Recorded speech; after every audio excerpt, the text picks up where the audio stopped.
உத்தரப்பிரதேச மாநிலம் நொய்டாவில் லிப்டில் சென்ற சிறுமியை கூட வந்த வளர்ப்பு நாய் விரட்டி கடித்தது. அங்குள்ள குடியிருப்பு ஒன்றில் சிறுமி ஒருவர் லிப்டில் சென்று கொண்டிருந்தார். அதே லிப்டில் ஒரு வீட்டு நாயும் சென்றுள்ளது. சிறுமி லிப்டை திறந்து வெளியே செல்லும் போது அந்த நாய் திடீரென்று கடிக்க தொடங்கியது.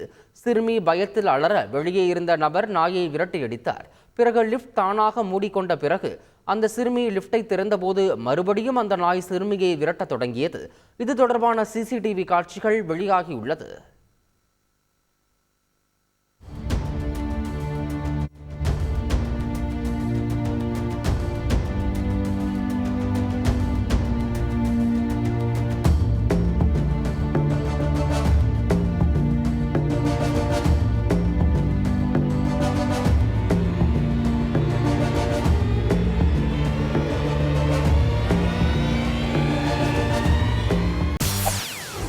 செய்திகளை உடனுக்குடன் தெரிந்து கொள்ள உடனே சப்ஸ்கிரைப் பண்ணுங்க.